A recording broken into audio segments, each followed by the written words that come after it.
Ya. Jadi jangan menganggap wah ribet banget hidup ini diatur ya. Ya kalau nggak mau ribet ya udah mati aja. Ya.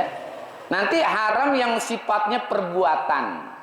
Jadi kalau tadi bentuknya benda, ada yang berupa perbuatan. Ya, mencaci maki, gibah, mukul orang, membunuh orang, itu pasti ada dampak negatif. Yang baik-baik ya banyak sekali perbuatannya, sholat, puasa. Ini kan semua perintah Allah yang dihalalkan, yang dibolehkan, bahkan diwajibkan. Itu pasti ada kebaikan di dalam yang dilakukan oleh seseorang dari apa yang Allah perintahkan. Sholat pasti ada manfaat, pasti ada manfaat. Ya kan pernah saya sampaikan itu, coba buka nanti di Google tuh, Profesor Dr. Fidelma, kenapa kita diperintahkan melakukan sholat. Itu kan diteliti oleh Profesor Dr. Fidelma, seorang dokter pada bidang sel saraf otak manusia. Dia teliti kenapa umat Islam itu di dalam ibadahnya ada sholat, dan di dalam sholat itu ada sujudnya. Coba nanti buka di searching dah, kalau bahasa searching namanya. Searching bener ya? Buka aja Profesor Dr. Fidelma. Dia masuk Islam karena melihat ibadah umat Islam ada sholat, dan di dalam sholat ada sujud. Diteliti. Karena dia dokter bidang otak ya, tahulah. Ternyata otak kita, kata dia gitu, memiliki bukan jutaan, miliaran sel. Bukan jutaan, kalau jutaan bagi dia sedikit, ini miliaran sel di dalam kepala kita. Dan kalau satu sel itu aja putus kan bahaya itu. Satu sel aja tuh ada kayak kabel putus, bahaya. Koslet. Mungkin kalau ada yang koslet tuh ya, kosletnya orang nih, koslet tuh deh nih. Ya lagi kertas digunting-gunting, dihitung-hitung gitu, koslet. Koslet. Nah, kosletnya udah. Ada koslet. Minum es ditiup ya, koslet. Dikira ngebul-ngebul panas, katanya kan dingin. Berarti koslet. Ini koslet nggak nih? Koslet. Ya, koslet. Ya. Tuh diperiksa tuh. Dan setiap sel itu membutuhkan aliran darah, kata dia. Dan ada beberapa sel yang tidak bisa dialiri oleh darah kalau orang itu dalam posisi diri. Karena kompak jantungnya nggak kuat naikin ke atas. Maka di saat sujudnya itu tuh, disitulah saat-saat darah-darah itu mengalir ke seluruh sel-sel saraf otak manusia. Ya, tuh, semua tuh turun ke bawah. Ya, kalau kita kan ditanya, kenapa sih sholat itu ada sujudnya? Jawabannya normatif, ruknun min arkanil Islam. Salah satu rukun dari ruknun min arkani sholat, salah satu rukun daripada rukun-rukun sholat. Kalau dia diteliti, oh kenapa nih ada sujudnya? Dan di saat kita yang sujud itu ngucapin subhana rabbiyal a'la wa bihamdih. Kenapa ngucapin subhana rabbiyal a'la? Sunnah, gitu aja selesai. Padahal gitu, di situ kita sedang memuji Maha Suci Allah tuh. Itu berarti kejadian yang luar biasa. Allah lagi salurkan seluruh darah ke seluruh sel-sel saraf otak kita. Tuh, di dalam sholat. Jadi sholat itu ada manfaat.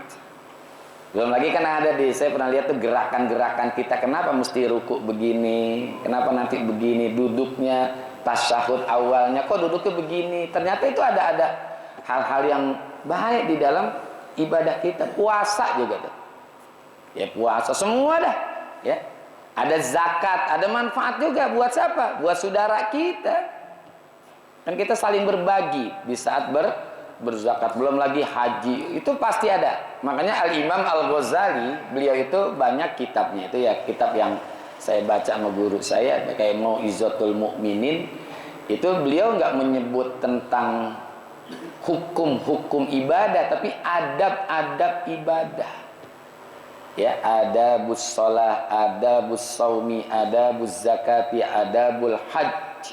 Ya, adabul hajj. Enggak nyebutin tentang hukum secara khusus, tapi menyebutkan adab dan manfaat.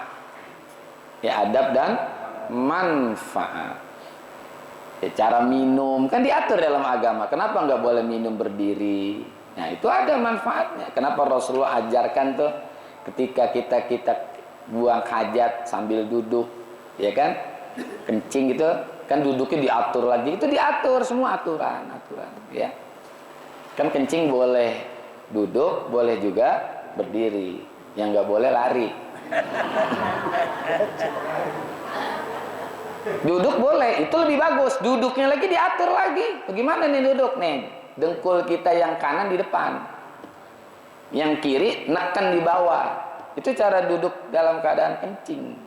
Diatur tuh. Diri boleh nggak? Boleh, asal jangan perempuan. Kalau perempuan serem. Pancuran. Hah? Pancuran apaan? Duh, ya. Ini halal haram nanti akan kita bahas panjang lebar. Pokoknya Allah mengatur hidup ini buat manusia yang punya akal. Makanya agama itu kan buat orang yang punya akal. Nah, kalau akalnya sehat pasti menerima sesuatu yang dihalalkan, pasti menerima juga sesuatu yang diharamkan oleh Allah. Pasti tuh. Selama manusia itu punya akal. Ya. Makanya agama itu kan definisinya wad'un ilahiyun lisuluhi zawil ukuli. Agama itu adalah produknya Allah, ciptaan Allah tuh agama yang kita anut nih. Agama Islam itu produknya Allah. Untuk apa? Untuk kebaikan orang-orang lizawil ukul, orang yang punya akal. Ya, yang punya akal. Enggak punya akal enggak ada aturan di dalam agama. Yang enggak punya akal enggak ada aturan. Orang gila tuh nggak ada aturan-aturan. Lu mau sholat, mau kagak kek, puasa kek, enggak kek, bebas dia mah. Bahkan orang gila itu untung banget. Ya kalau kita kan nggak puasa, ada bayar fidyah kan? Nah, itu kan ada bayar fidyah. Kan ada yang wajib qadha, ada yang wajib fidyah juga. Ada yang wajib qadha saja tanpa fidyah. Ada yang wajib fidyah tanpa qadha. Ada yang tanpa qadha tanpa fidyah. Nah, itu yang tanpa qadha tanpa fidyah ya orang gila. Kalau yang qadha saja itu banyak dah. Kita punya hutang nih, sebelum ketemu Ramadan besok nih, bayar sekarang nih. Yang punya hutang 1 atau 2 bayar, itu qadha saja. Ada yang wajib fidyah saja. Nah, orang yang udah sepuh banget ya, yang umurnya udah lanjut lah, kurang lebih 99,99 gitu. 5 detik lagi Udah kayak sampo. Ya. Nah, udah jangan disuruh puasa. Udah nggak mampu dia untuk melakukan puasa. Nah, dia cukup bayar fidyah saja. Ada yang fidyah juga, ada yang qadha juga. Qadha juga, fidyah juga. Buat siapa nih? Buat orang yang punya hutang puasa, ketemu Ramadan dia belum bayar. Nanti kan bayarnya nanti. Dia di samping qadha, dia juga harus fidyah. Tuh, ya. Atau perempuan yang lagi mengandung atau menyusui, dia khawatir akan kesehatan anaknya. Bukan kesehatan dirinya nih ya, kesehatan anaknya. Nah, itu qadha juga, fidyah juga. Tapi kalau dia khawatir kepada dirinya, cukup qadha saja. Ya. Makanya tanya tuh perempuan ketika dia lagi menyusui atau lagi hamil, kenapa ya kamu nggak puasa? Khawatir diri saya nih, kesehatan. Nah, itu berarti dia qadha saja, nggak fidyah. Kalau dia khawatir sama anak saya nih, tuh ya. Nah, berarti dia qadha juga, fidyah juga. Ada yang tidak wajib qadha, tidak wajib fidyah. Ini yang paling enak. Bebas dia mah. Konslet. Udah konslet udah konslet. Ya, itu jadi agama itu aturan Allah untuk diberikan kepada orang-orang yang memiliki zawil ukul, yang memiliki akal. Jadi akal yang sehat pasti nerima aturan Allah, apa itu halal, apa itu haram. Nanti bahasan apa itu halal, apa itu haram insyaallah di minggu yang akan datang. Wallahu a'lam bissawab wa ilaihil marji'u wal ma'ab. Tandain itu nanti ya. Masih belum bahasan innal halala itu. Terima kasih dan mohon maaf. Hadanallahu iyyakum ajmain wa waffaqanallahu iyyakum ila thariqil qayyim. Wassalamualaikum warahmatullahi wabarakatuh.